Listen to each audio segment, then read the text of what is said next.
All right, so this is week 10. We're almost done with our master class, only 3 classes to go. And today we are going to be talking about the DISC assessment. Now, the DISC assessment is a test, it's a personality test. There are many tests out there, and this one in particular, it asks you some questions, and based on your responses, it will give you your personality type. What is the purpose of the DISC? This particular tool is going to help us communicate better. Um, at the root of every conflict, whether it's at work or whether it's in our personal life, there's always lack of communication. If you can think of any conflict that you've had in the past few days, think about it, and I guarantee you that somewhere in there was some miscommunication that led to that issue. So the whole purpose of the DISC is that we want to reduce conflict by learning to communicate effectively. The word here that I want you to keep in mind is effective. And we've talked in the other classes about effective communication. It's not just saying something, it's making sure that what you said is received in the way it was intended. So you want to effectively communicate. For this, you need to be very intentional about the way you do it. And what the DISC is, it helps you understand the other person and it helps you understand yourself. And this will aid the communication. Now, this is not an excuse. I don't want you to look at the DISC as an excuse to say, well, this is my personality, take it or leave it. It's just the way I am. Here, I have a test to prove it. That's not the point. The point is to use the test and understand that we are all different. We think differently, we behave differently, and we communicate differently. The way I like to put it is we all see the world through a lens, and our lenses are different depending on many things: your values, your beliefs, your environment, the way you were raised, your experiences. All of that shapes that lens. So, for example, I might have a pink lens, and when I look at the world might look pink to me. But if somebody else might have a blue lens. And when they look to the world, they're going to see a blue world. So if we're talking about how the world looks like, I'm going to say it's pink. This other person is going to say it's blue. And if I don't understand the concept of everybody's different, I'm going to think that other person is crazy. And that person is probably think I'm crazy. You see how the conflict can arise? And we're going to both be correct, right?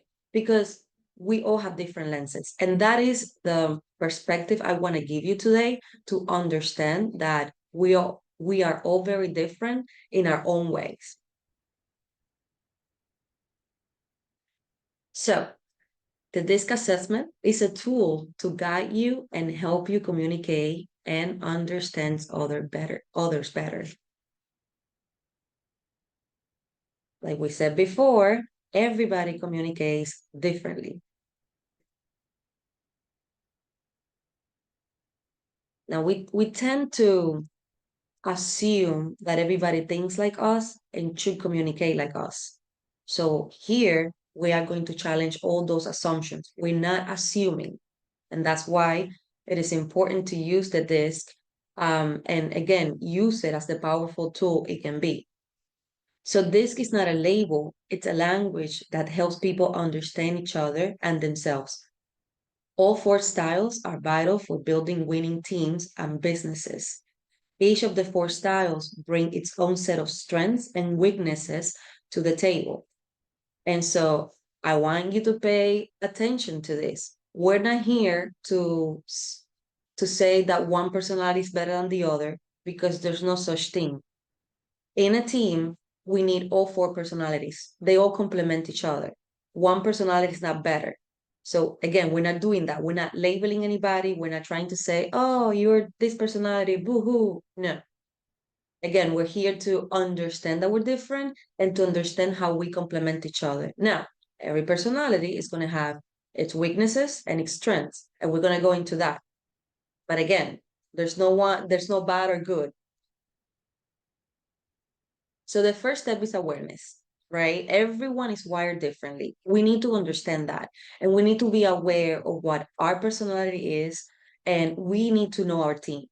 This is key. We have talked in the other classes that you need to know what your team values, what your team wants.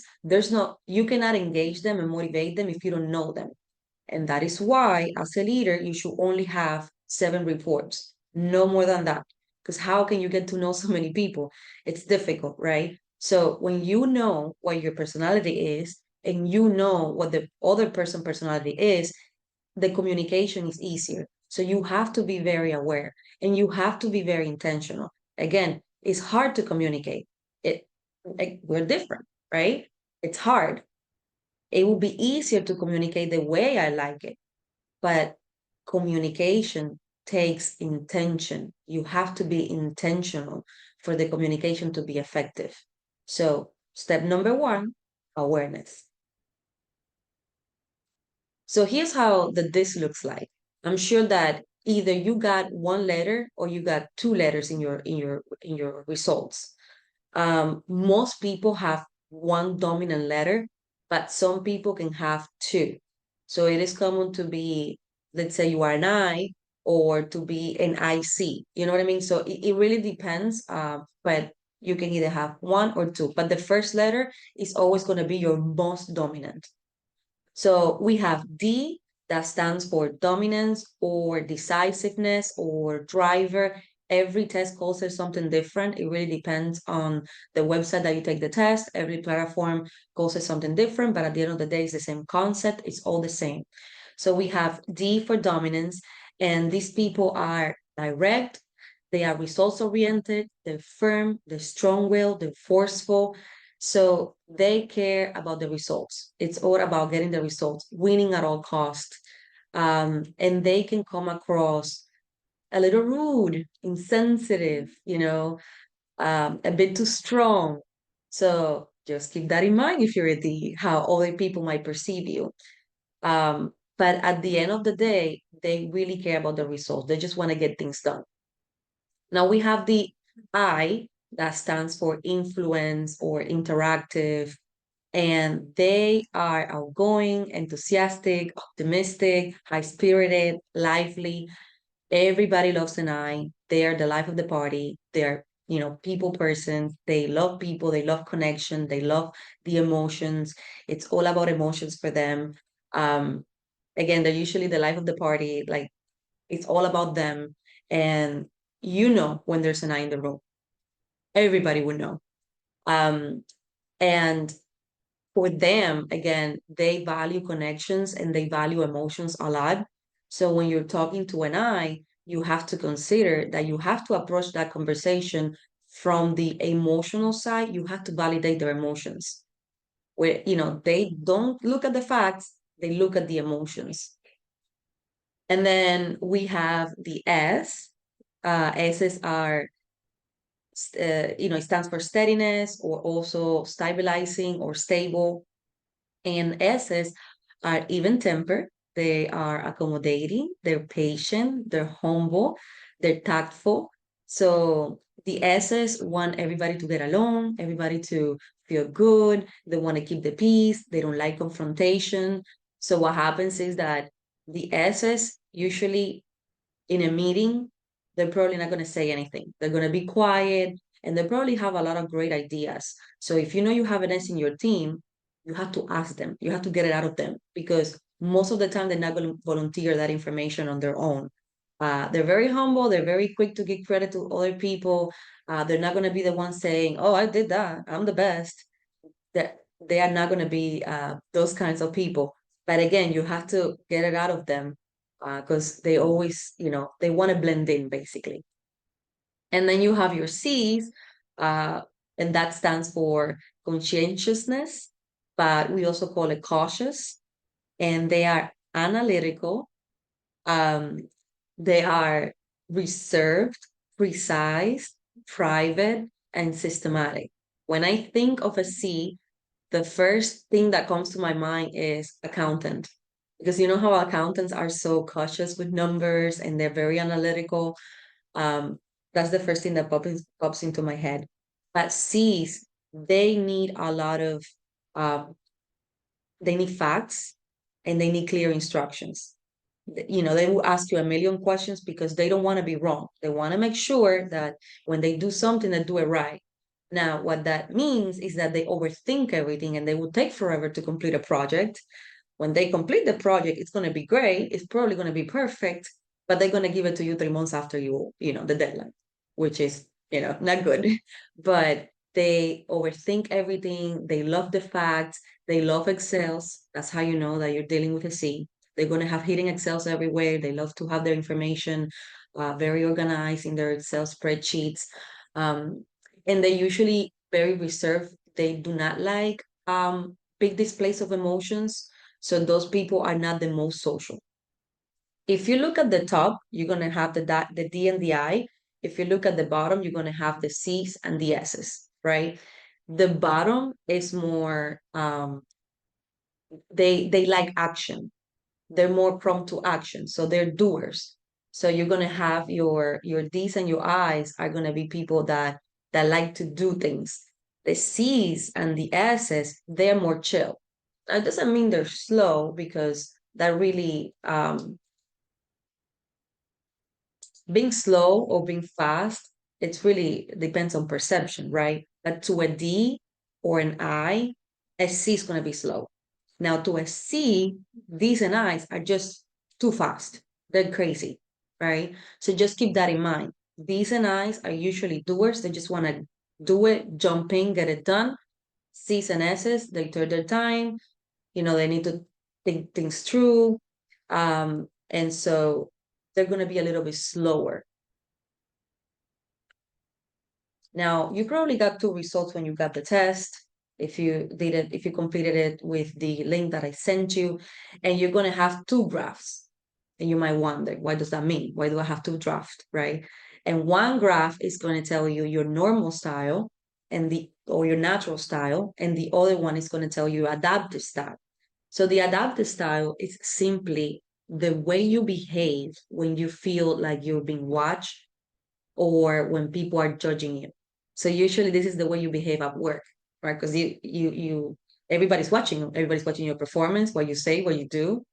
Also social settings where you don't feel very comfortable. When you are out of your comfort zone, this is what you gravitate towards, the adaptive. Now, your natural, it's how you behave naturally when you are home with your friends, with your family, when you are comfortable. So just keep that in mind. You're going to have two graphs. Now, they should not be too different, but I see that some people have, there's a big difference depending on their position in the company. They must suppress certain personalities. So just keep that in mind. Now, people with deep personalities tend to be confident and place emphasis on accomplishing bottom line results. Like we said before, it's all about results for them. People with I personalities tend to be more open and place emphasis on relationships and influencing or persuading others. People with S personalities tend to be dependable and place the emphasis on cooperation and sincerity. And people with C personalities tend to place the emphasis on quality, accuracy, expertise, and competency. And again, all these lessons that we've been going through all these weeks, everything complements. And if you look back to the previous lessons, um, we talked about people valuing different things, right? That's how you engage them. You find out what they value, you find out what they care about, you align that with what they're doing, and then you're going to have an engaged and motivated employee that's going to be performing at the highest level, right?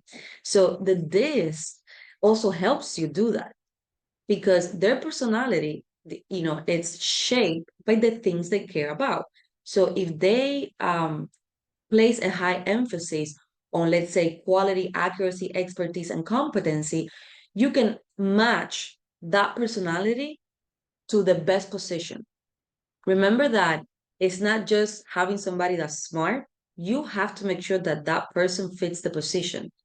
It's having the right people doing the right things right. So, for example, if you put me in accounting, I will fail miserably. I consider myself a smart person, I don't think I'm smart enough for accounting. It's just not what I value. It's not what I care about. It's not what I like. So again, having people in the right position is key. And this will help you do that. It will give you an idea. And when you complement this with everything else we have learned in the past, gold. And that's why, all these classes, it's important that you put them into practice because you're not going to get anything out of this if you don't practice it, if you don't actually do something about it. Now, we're going to go into details. We're going to dive into each personality.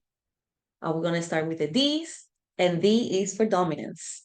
People with a D style personality tend to place a strong emphasis on shaping the environment and overcoming opposition to accomplish results. Again, we keep seeing that results, results, results. They care all about results. Now, they don't care how they get there. They don't care, how to achieve the result, but they need to achieve the results. So they are called the winner. They always want to win. They're super competitive. So they are motivated by winning, competition, and success. They prioritize taking action, accepting challenges, and achieving results, and are often described as direct and demanding, strong-willed, driven, and determined. They tend to be outspoken, but can be rather skeptical and questioning of others. So these people are going to, question everything. When you say something to them, they're going to be like, right. They're going to question everything and be skeptical, and they're super competitive. A D, playing Monopoly, not a good idea. I don't think that will end well. I know I'm a D myself. I can't. I'm banned from the Monopoly in the family. They don't let me play. I become a monster. So that's why it's because we're very, very competitive.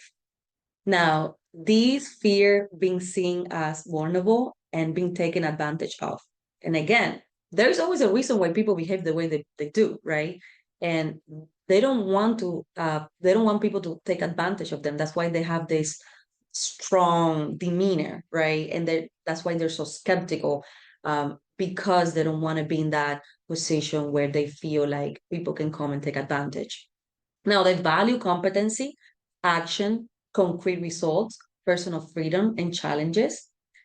They overuse the need to win, resulting in win-lose situation. Again, super competitive. Influence others by assertiveness, insistence, competition.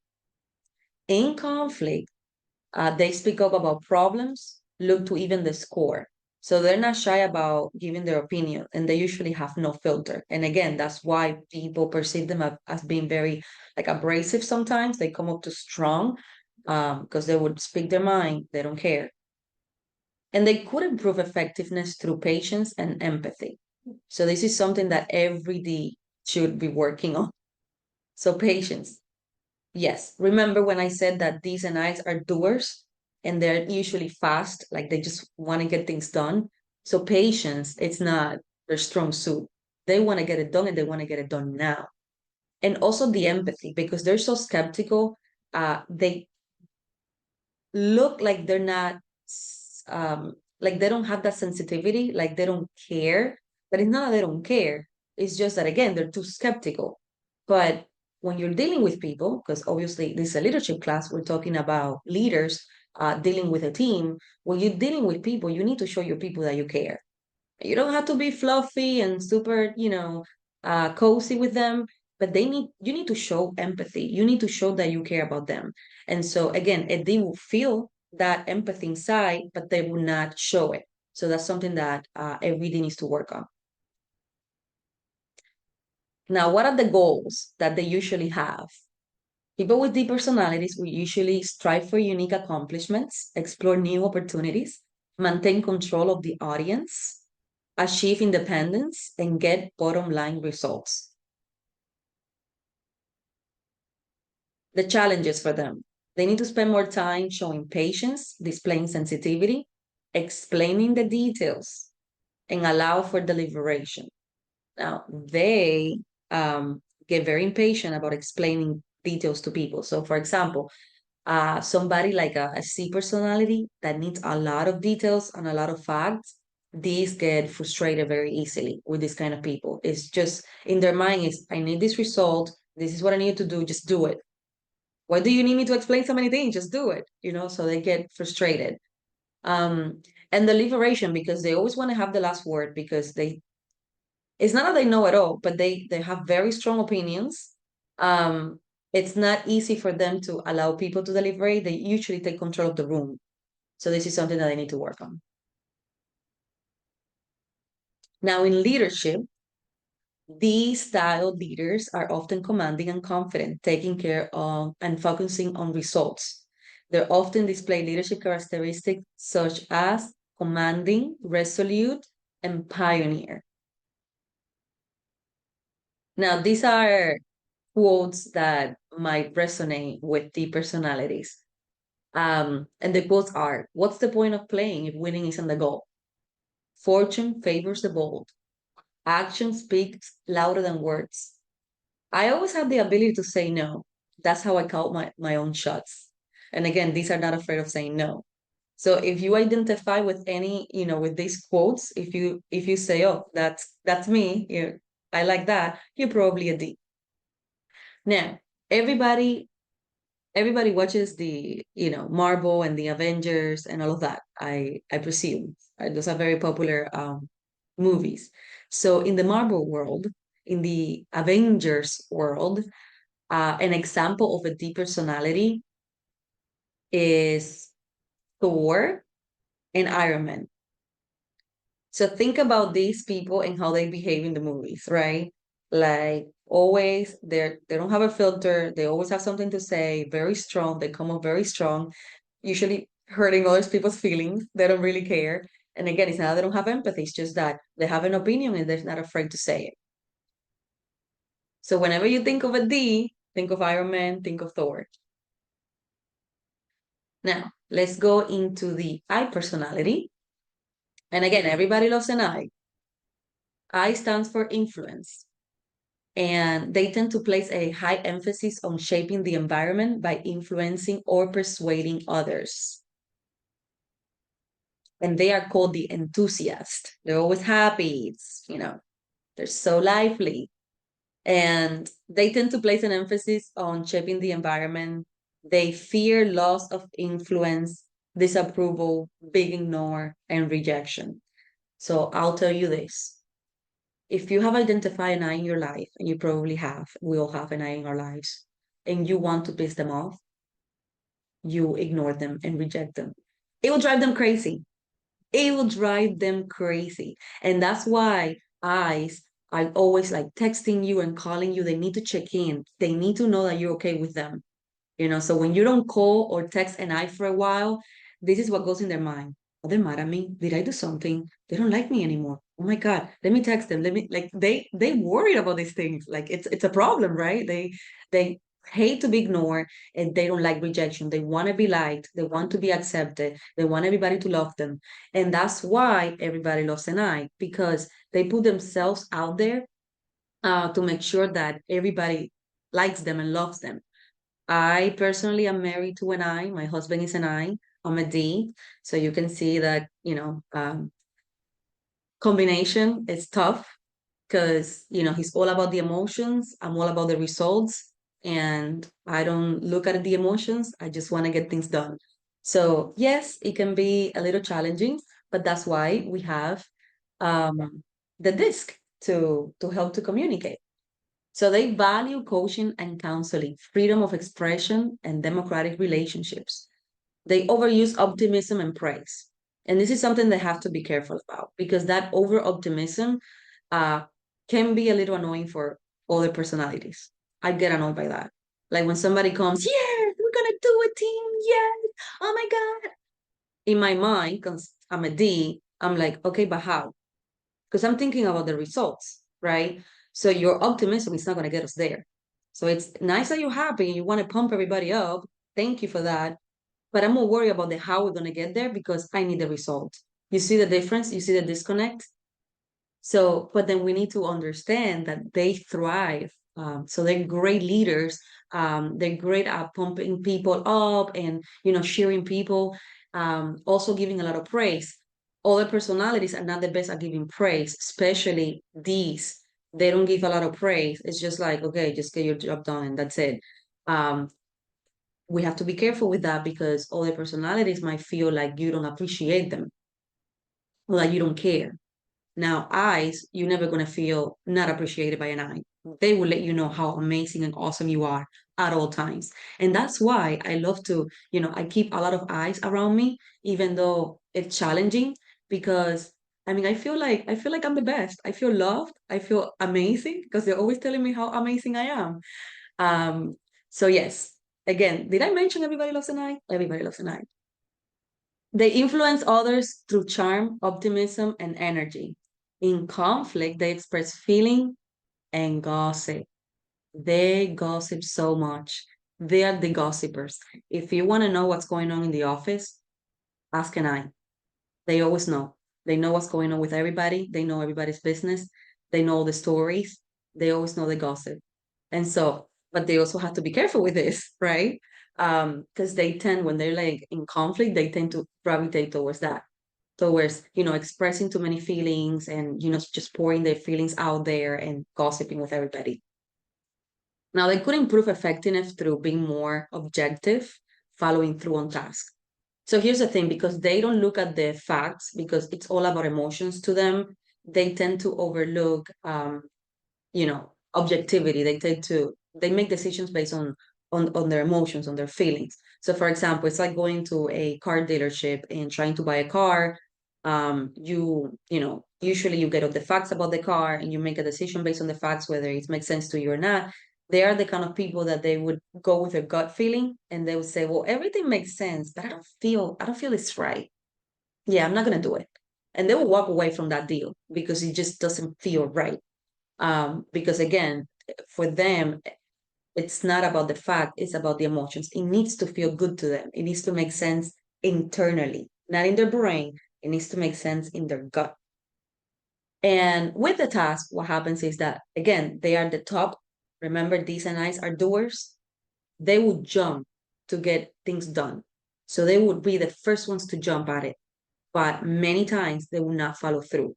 It's very difficult for them to actually complete a project. They get distracted easily, like they're all over the place. Attention to detail is not their best strong suit.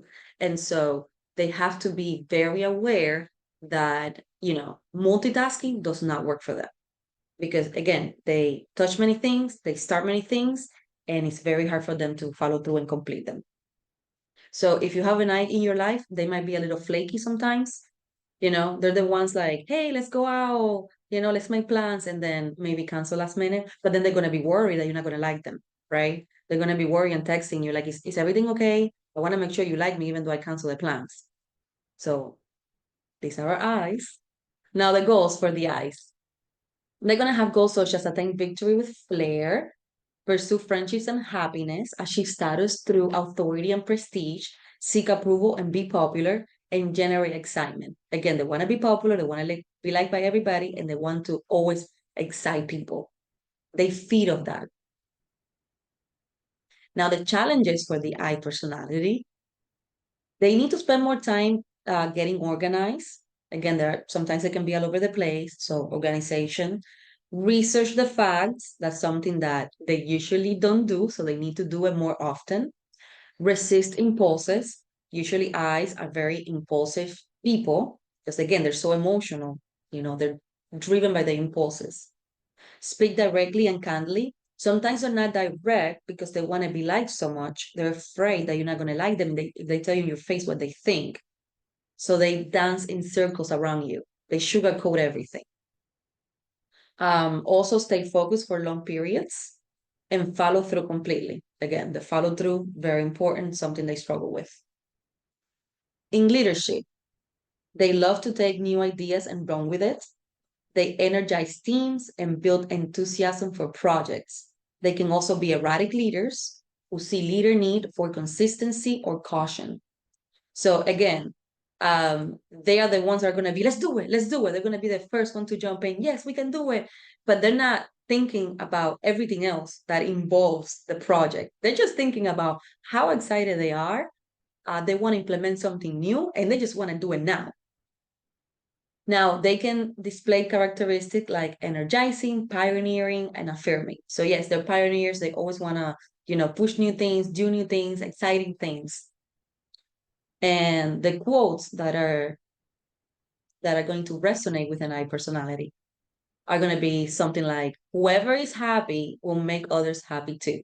Variety is the spice of life. All work and no play makes Jack a dull boy. The more you praise and celebrate your life, the more there is in life to celebrate. And again, now going to the Avenger world, Marvel, when we think about the I personalities, um, we can think of Star-Lord and Spider-Man. And let's be honest, who doesn't like Spider-Man? Isn't Spider-Man your friendly neighborhood, whatever they call it? you know, Everybody loves Spider-Man. The kid is super sweet. Everybody loves him. And this is why he's an I. But when you think about Spider-Man, right? Like, doesn't it make sense with everything that we just talked about? So I think Spider-Man, Star-Lord. Now let's move on to the next one, the S style. And S stands for steadiness. Now, they tend to place an emphasis on cooperating with others within existing circumstances to carry out tasks. They are the peacekeeper. Yes, they always want to keep the peace, make sure everybody's fine, and they're motivated by cooperation, opportunities to help, and sincere appreciation. They prioritize giving support, collaborating, and and maintaining stability, and are often described as calm, patient, predictable, deliberate, stable, and consistent. Now, again, they want everybody to be okay. They don't like confrontation. They hate change. So they will resist change because in their mind, they just want to keep that stability. And change obviously is uncomfortable. So they do not like change. So that's something that obviously as leaders, they need to be aware of because in leadership or in any area of your life, you need to evolve, right? You want to grow, you need to change. Change is the key of growth. So if you don't change, you don't grow. So it's a little harder for them. They resist it the most. So awareness. Remember that we spoke at the beginning of awareness? They have to be very aware. They have to push themselves that whenever somebody comes with a new project or a new system or a new process that we need to implement, yes, their first idea is going to be like, why? Why fix it if it's not broken? Why do we have to do something different? you know and I think that one of the best examples is in the medical management team. Most of them are S's. They're very stable, all of them, or most of them, and they love to make notes on paper. And I've told them many times, make the notes in OneNote in the computer. You can lose the paper. The OneNote, you can log in from any part of the world with your Microsoft credential and your notes are there, and they just don't want to do it. And I'm like, it's not that hard. Just do your notes on the computer. And they resist it. Why? Because they're S's. And if it works for them, they want to make sure that it keeps working. They don't want to try something new because the paper works for them. So again, it could be a little frustrating, but at the same time, these people are amazing. They always want to make sure everybody's okay. They want to keep the peace. They don't like the conflict. So they're always they're most of the time they're good cultural fit because they want to make sure that they blend in with everybody else. Now they fear change, loss of stability, offending others, letting people down. So again, that's why I said in the beginning, you have to ask them, you have to get it out of them because a lot of the times they're not going to tell you what they feel or what they think because they don't want to offend you or they don't want you to think less of them and they want, to keep the peace. Now, because they don't want to let you down, they hate letting people down. If you want to get an S to do something right, you just tell them, I believe in you and I know you're not going to let me down. That's like a sword. They're gonna be like, okay, I cannot. And it gives them anxiety because they feel like, oh my God, oh my God, oh my God, I cannot let them down. But that's what drives them, is that fear of letting people down or, that willingness to do it so you don't let somebody down. So you already know how to get through your S's. Values, they value loyalty, helping others, security. They overuse modesty, passive resistance, and compromise. Yes, they most of the time don't like to take the credit for things. So they're going to be very modest. They influence others by accommodation, consistent performance. So your S's are usually going to be pretty consistent with their performance. You see how you have people fluctuating with their performance. S's are going to be pretty consistent. They're going to give you consistency most of the time. Um, Now, they also accommodate people too much. So you have to be careful if you're an S in a leadership position because they tend to accommodate people. They care so much about people's feelings and for the team to be okay that they sometimes might put the employee over the company, which obviously we know is a no-no in leadership. In conflict, they listen to other perspectives and they keep their own needs to themselves. And they could improve effectiveness through displaying more self-confidence and revealing their true feelings.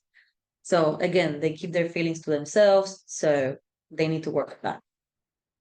Now, the goals. They tend to have goals such as cultivate harmony and stability, strive for team accomplishments, find group acceptance, achieve powers through formal roles and positions of authority, and maintain status quo and control of the environment. So a manager with an S personality, for the most part, is going to be very likable because this person wants, they want people to accept them. They want, everybody to be in harmony. And so they're going to do everything in their power to make sure that everybody is happy and okay. And therefore, usually they're going to be the more popular managers. Now, challenges. They need to spend more time quickly adapting to change or unclear expectations. That drives them crazy. The change again is hard for them. Multitask, they hate multitasking.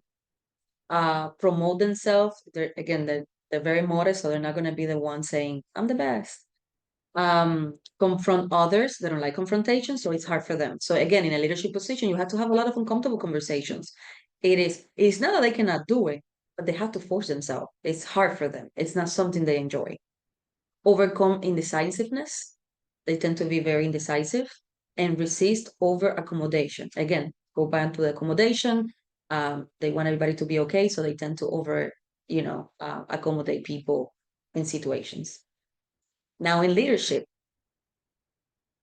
they are natural collaborators who like to reach consensus and create win-win situations. So, opposed to the D's, remember the D's like win-lose situations, the S's like win-win situations. They can sometimes be passive and overly trusting, letting others take advantage of their supportive patient nature. And remember that example that I gave you a couple of classes ago? So Giselle is an S. Remember that I gave you the example of the firing? Okay, so what happens with, like me that I'm a D and Giselle that is an S? This is what happens. An S, super nice. Giselle is super nice, right? And what happens is that S's they let sometimes things slide. And what happens is that you let it slide, you let it slide, you let it slide. And then there comes a point where you're hurt. Like, how could you do this to me? Like, I gave you so many chances. And then at that point, there's nothing we can do. And then the only step available is to terminate a person. So that's why S's need to be careful with the over accommodating and the making everybody happy because people will take advantage, and that's why again, we're talking about being intentional, right? It's not it's not something that it comes natural, but ASs need to be intentional about correcting behavior on the spot. You see something wrong, you need to correct it because what happens is then you're going to get yourself in an uncomfortable situation. It's going to happen.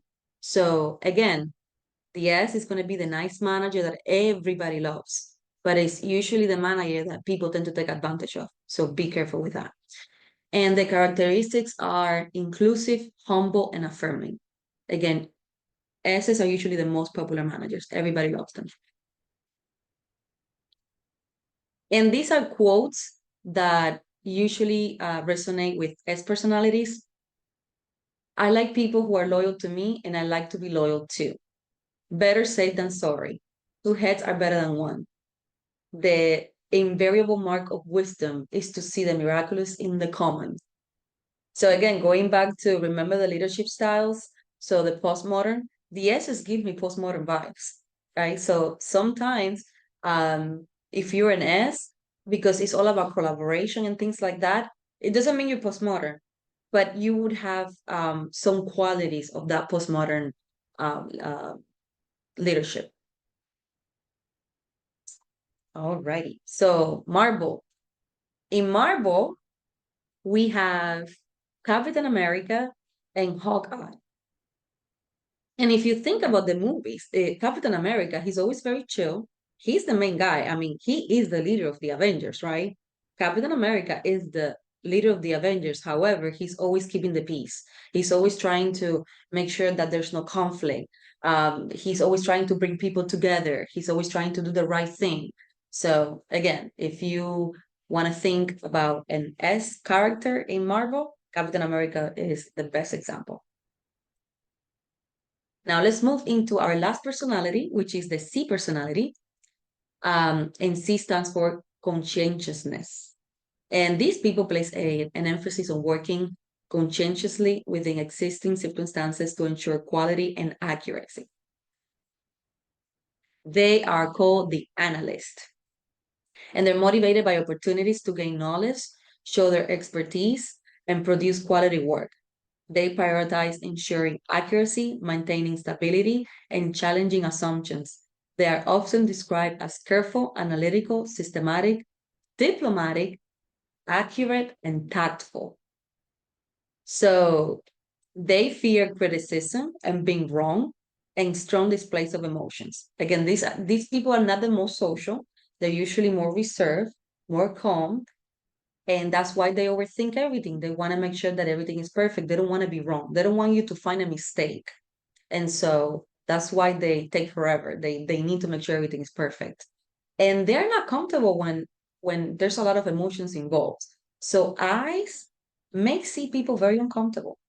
I's and C's, it's a weird mix because I's are they overly display emotions and C's do not feel comfortable with that. They value quality and accuracy. They overuse analysis and restrain. Again, they're always so restrained. They're always so proper, so analytical. They influence others by logic and exacting standards. In conflict, they focus on logic and objectivity, and they overpower with facts. So again, you want to have a conversation with a C, don't come with your emotions. You bring your facts, bring your receipts. It's the only way you can have a proper conversation with them. Because if it doesn't make sense in their brain, it just doesn't make sense. It has to be logical. And so I want to give you an example. Everybody knows, or everybody should know, that Honey is an I, right? I mean, I think it's obvious. She's an I. She's always like, yes, let's go, let's do it. She's always like about people. She loves emotion. Greg is a D. If you really think about Honey is all about client experience. Greg is all about system, processes, results, right? That's usually how it is. Um, our client support manager, Allison, she's a C. So the analyst, she loves the facts. And we want to make sure that our clients get the best service. So Honey proposed to do what she calls 4 season service. So 4 seasons, like the hotels, you know that when you go to a 4 seasons, you get amazing service. Like they know your name. If you stayed there before, they even know the temperature that you like. So it's very personalized service. So you feel very special. A lot of our clients have never had service like this. So it is her mission that at least once in their lives, when they're here, when they come to our office, that they get this amazing service. And so she would tell Allison, this is what I want. I want the clients to feel happy. I want the clients to feel like 4 season. I want the clients to feel super special. And Allison, in her mind's like, what does that even mean? And in Hani's mind, it's like, what do you mean? I'm just telling you. I'm telling you what it means. It means that I want the clients to be super happy and to, have this amazing service. And Allison is analytical. Hani's coming with emotions. Allison is not processing that. Allison is thinking, okay, how do I even do that? What does that even mean? So again, you see gap in communication. So one person wants something and the other person like doesn't understand because she's unable to, not unable, but it's hard for her to get that emotion and turn it into something that she can do. So there's a gap in communication and the gap needs to be bridged. So what was the solution? They did a role play, and basically they role play how Honey would like the clients to be treated. So Honey was the cost, the employee. And so she showed them, exactly step by step what she meant. And then Allison turned that into a checklist. And now client support is able to do exactly what Honey wants. But you see how we had to take the emotions of an I and translate them into a task list for a C to be able to actually do it. So this is the whole point of the disc, that we are different and we just need to bridge those gaps in communication to make sure that we get what we need. So I thought that was such a perfect example of how an I and a C interacts. Um, so again, they could improve effectiveness through acknowledging others' feelings and looking beyond the data. They're gonna get stuck on the data. It's all about the data. If you don't have data to prove it, it doesn't exist. So they have to work on maybe acknowledging that there's more than data, and that maybe we can, use other things other than data to make decisions. So the goals, they usually have goals like stick to objective processes. They love processes. Be accurate and correct, demonstrate stability and reliability, attain knowledge and expertise, and continue personal growth. So the challenges, resist being overcritical or over analyzing and isolating themselves, let go and delegate tasks. Oh yeah, it's very hard for them to delegate because they think that they can do it better. And again, they want to do it perfect. So who's more perfect than them? Compromise for the goal of the team, join in social events and celebration, make quick decisions. Yeah, they're not gonna make a quick decisions. Again, an I, it's gonna get frustrated with a C because they're not just gonna jump in and give you the answer you want right away. They need to think about it. They need to analyze it. It needs to make sense to them, and then they will give you the decision. And the I is just like, what's taking you so long? Come on, what's taking you so long? And they need all this data to make that decision. I doesn't need data. Data doesn't exist for an I. So they're like, why are you so slow? Why are you not giving me what I need? Why are you asking me so many questions? So this is something that obviously we need to come to to a middle where, the C's are working on maybe not taking too long on doing the decisions or making the decisions, and then the I's are a little bit more patient with them. Now in leadership, they can be conscientious, disciplined, and diligent, providing high quality outcomes through careful analysis and planning. They can also be risk averse, perfectionist, who may not pay enough attention to the human element. And they are often described as deliberate, humble, and resolute. So again, because they don't like risk, it's not that they resist change, but because they don't like risk, they might resist certain new processes because they want to make sure that it doesn't break anything that they already have. So that could be a little bit of a conflict there. And the quotes that resonate with them the most. Ignore the naysayers. Really, the only option is head down and focus on the job. Knowledge is power. If you want something done right, you have to do it yourself, of course. It takes less time to do a thing right than to explain why you did it wrong. Again, if you resonate with this, you probably see. And in the Marvel universe, an example of a C is Doctor Strange and Bruce Banner. But Bruce Banner when he's not Hulk. Alrighty. So using the DISC assessment empowers leaders. Why empowers leaders? Because it gives you a very powerful tool to understand your team and communicate with your team. Remember, every single class that we've done, this is class number 10, we're talking about you have to adapt to your team. It's not the way you want to communicate or you would like to be communicated.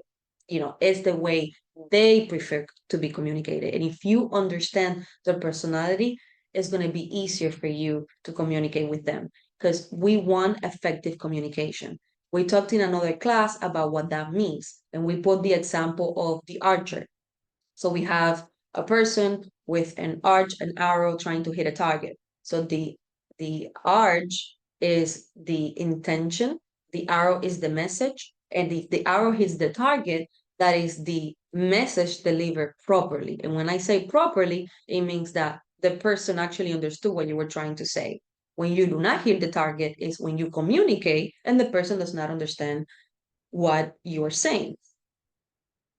We also talked about delegation. When you're delegating a task, three things need to happen. You say what you need, the person need to acknowledge, meaning they need to understand what you mean, and then they need to commit to do it. If those three things don't happen, you have not delegated a task, you have only suggested it. So again, communication. The first step for the person to do it, they need to understand what you mean. And so we say a lot of the time, it's not what you say, it's how you say it. Well, this is a perfect example. In your mind, it makes perfect sense. Why? Because we tend to communicate the way we understand things, the way we understand the world. But what if the other person has a different understanding of the world? No, you have to first understand the way they think, their personality, and then communicate that way so they understand it. I know it's difficult, but you need to be intentional about communication. Otherwise, you're not properly communicating. So in hiring, as leaders, we are going to be involved in hiring at some point. So the DISC is very effective in the hiring process and is also very effective in conflict resolution. Let's say you have we have the filter, right? We are not supposed to be hiring just fast. We're supposed to making sure that whoever we hire fits our culture, fits the job, and that is actually the best person for the position. So we're not supposed to hire fast. They need to pass a filter. So let's assume that you have a D in charge of hiring. These are task oriented, but what happens is that they just care about the results. So if you tell a D, I have 4 spots that I need to fill, they're going to be done. They're not going to necessarily give you the best candidate for the position. In their mind, they only care about fulfilling the task, just about, filling out the position, not filling out the position with the best candidate. So you have to be careful if you have a D in charge. When you have an I in charge of hiring, they are people pleasers, they're people oriented. So they will hire people that they like and not necessarily the people that have the skill set or that fits the job properly. So again, you have an I in charge of hiring, might not end up with the best candidate. Now, what happens when you have an S in charge of hiring? They don't like conflict. They're concerned about the peace in the office. So they will hire someone that they think is going to get along with everybody in the team. Once again, not necessarily the best fit for that position. So you have to be careful as well. And then if you have a C in charge of hiring, they're very analytical, they're factual, they're rigid, they love procedures. What happens is that they want to find the exact match. So if the candidate doesn't fit, like if they don't have every single bullet point, they're not going to hire. So the process is going to be super slow because nobody's going to fit the perception that they have, and the position is going to be empty forever. What do I mean with this? Why am I saying this? Because again, what I said in the beginning, one personality is not better than the other. They all have their weaknesses and their strengths. In hiring, you should have a team, analyzing that. You should not have one person in charge. You should have multiple people. You should create a filter where multiple people are analyzing the candidates so you actually get the best of every personality and end up with the best result or the best candidate, to fill the position that you need. Now, having more than 2 people on the team usually leads to conflict. This is human nature. It will happen. Leaders are responsible for translating between different personalities. Therefore, you must identify your team's personality. Again, you have to know your team if you want to communicate with them. Knowing your team starts with knowing personality styles. Understand people and learn to communicate with them. Know your team so you can take them wherever you want them to go. You can't influence your team if you do not know them. And again, that's why we talk about developing leaders. If you have a big team and you don't have leadership in that team, it's impossible to know your team. You can only have 7 reports, no more than 7 reports. After 7 direct reports, it's inefficient and you're not going to be able to communicate properly. So developing layers of leadership under you, it's key to your growth and your ability to properly communicate. Now you have to know yourself. So you need to obviously identify how you're wired to react to certain situations. You need to know your team and you need to know your customer or your client. That's why we have the colors to identify clients' personalities. If you really think about it, the yellow is the I, and then you have the blue and the red could be D's or could be C's. And then the S, it's a mixture between yellow and the other 2 colors. So you see, like everything merges. It's a little like it's like a puzzle, and we have all these pieces, and then we have to put them together and use all these tools that we have to again communicate better with our peers and with our clients. Now, what are the threats? These tend to go to anger. When they are stressed and overwhelmed, they tend to go to anger. I's tend to go to charm. The problem is that they will tell you what you want to hear. They will overpromise and underdeliver. The S's are going to be resistant to change. And the C's, they just want too many facts. Now, in the population, usually you're going to have 25% of I's, 10% D's, 40% S's, and 25% C's. So the most that we see usually in the world are S's. They're the most common. And if you think about, again, we said D's and I's like are doers, S's and C's, they are a little more chill. That means if you look at the S, 40%, and the C, 25%, that's 65%. So 65% of the office prefers a slow pace. You need to keep this in mind because we have to, obviously work with the pace of our people. Now, how to implement the DISC assessment here at the office? The best way to use this is to identify the qualities you need in each position and then hire and appoint people in specific positions based on their personalities. So, for example, if you need a senior case manager, they need to be very direct and they need to bring results, right? We need to settle cases. So usually people that thrive in that position are people with D personalities. It doesn't mean that if you're not a D, you're not going to be a good senior case managers. But for the most part, those are the kind of personalities that thrive the most in that position. If you have a position that's client interface, like client support, you want an I. Or sales, like the investigators, that you're signing cases, you want an I in those positions. So usually like people, like they're people oriented, they love people, they're all of our emotions. So again, looking at the personalities and moving your pieces around and finding the best position for them to excel, that's one of the reasons that we use the DISC assessment. So if you use the link that I sent you, you probably got something like this. This is my results. So you see the natural style and the adaptive style. My natural style, like I said before, is who I am in my normal life with my friends, with my family when I'm comfortable. I'm actually, my D's really high, but I'm actually very cautious too. That's why I like facts. So if you know me, you know that I like to analyze data. I like to get my facts, but that's because my C is really high. Now, in my adaptive style, which is what I'm usually the way I am here at work, or where I'm like in an uncomfortable social setting, my D is still really high. My I just plummets. I don't know. I don't like socializing apparently. And my C, I also suppress my C a lot. Now, the reason this could be is because here we have to take a lot of risks. We have to do new things and take risks here at work.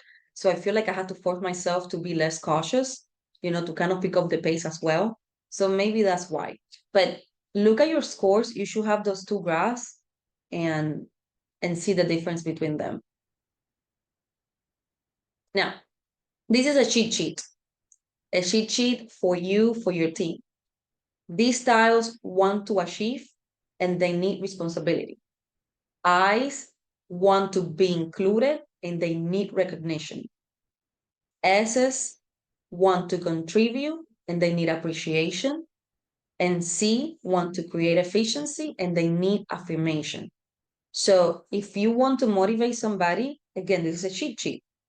If you know what they want, meaning what they value, and you're able to align that with what they're doing, you are going to have an engaged and motivated employee. And you already know what they need. It's right there. So again, this is like a very simple cheat sheet for your team. And finally, I will leave you with this. To effectively communicate, and again, effectively is the main word here, we must realize that we are all different in the way we perceive the world and use this understanding as a guide to our communication with others. And that is it. Oh my God, I took an entire hour. I talked too much. Let me stop sharing my screen. Any questions?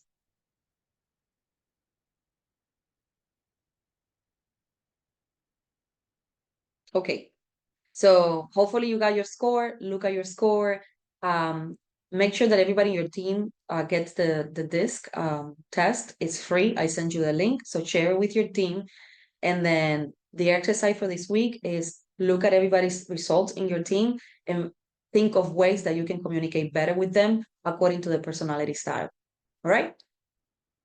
Okay. Thank you guys. Have a great day. Bye.